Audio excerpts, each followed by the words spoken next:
Je vais en citer 4 avec Bruno.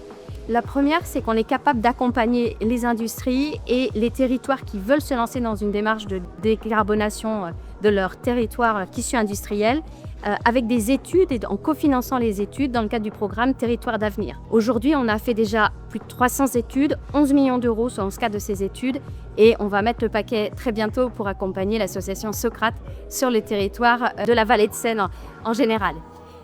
Deuxième sujet, l'investissement. Nous sommes un investisseur, on apporte des fonds propres et des quasi-fonds propres pour aider les industriels à passer à l'action en partageant les risques, en leur permettant de porter financièrement ces projets qui sont parfois extrêmement lourds, qui peuvent se porter en dizaines de millions d'euros, centaines de millions ou parfois aux milliards. Donc très concrètement, nous accompagnons 2 types de projets. Je vais citer le premier type de projet. Ce sont des projets qui permettent de réduire la consommation énergétique des dites entreprises industrielles.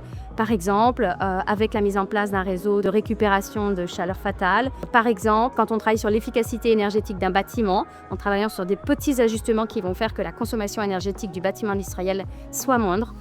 Et également, lorsqu'il s'agit d'acquérir des équipements performants au plan énergétique, en matière de chaudière ou d'autres petits équipements ou plus gros. Deuxième projet.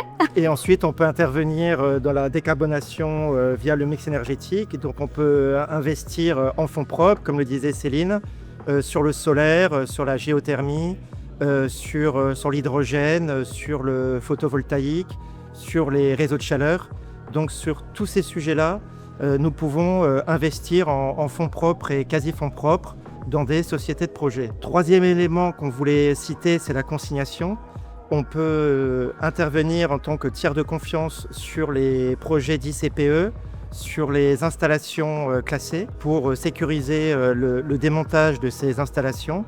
Et puis, nous pouvons également intervenir sur les plans de prévention lorsqu'il y a des choses à mettre en place et la consignation peut également être utilisée. Et enfin, le 4e élément, c'est sur la formation, où là aussi on peut être investisseur en fonds propres sur du portage de murs pour accueillir des écoles de formation. Et notamment, on a un exemple à Cherbourg où nous sommes investisseurs sur une école de formation au niveau industriel. Une belle école de production.